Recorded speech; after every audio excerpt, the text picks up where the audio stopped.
आणि मोठी बातमी हाती येते साताऱ्यामधून। उदयनराजेंचा अटकपूर्व जामीन हा न्यायालयाने फेटाळलेला आहे।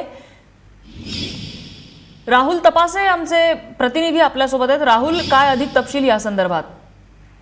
प्राजक्ता, 23 मार्च रोजी सोना अलाइन या कंपनीच्या मालकाला खंडणीसाठी त्याचं अपहरण केलं होतं, त्यांना मारहाण करण्यात आली होती, जीवे मारण्याचा प्रयत्न केला होता।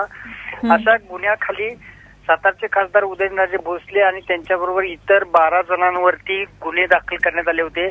जीवे मारण्याची धमकी देणे आणि खंडणी मागणे या गुन्ह्याखाली त्यांच्यावरती गुन्हे दाखल केले। याच्यामध्ये 10 लोकांना आतापर्यंत अटक करण्यात आलेली आहे सातारा शहर पोलिसांनी।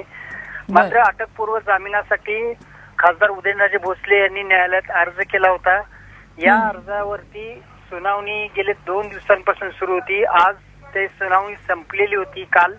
त्याच्यावरती आज अतिरिक्त जिल्हा सत्र न्यायाधीश शिरीषकर एएन यांनी निकाल दिलेला आहे।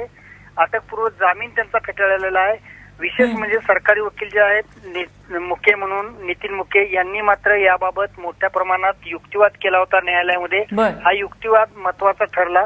मात्र आता त्यांचा न्यायालय ह्या सुनावणी वेळी उदयनराजे भोसले स्वतः मात्र हजर नव्हते, हे मात्र विशेष मानावं लागेल। कारण का त्यांनी हजर राहावं यासाठी कुणीही अर्ज न्यायालयात सादर केला नव्हता। ही सगळ्यात मोठी बातमी म्हणायला। ठीक आहे, म्हणजे त्यांच्यावरती हे जे आरोप ठेवण्यात आलेले आहेत, गुन्हा दाखल झालेला आहे, त्या संदर्भात न्यायालयाने त्यांचा अटकपूर्व जामिनाचा अर्ज फेटाळलेला आहे।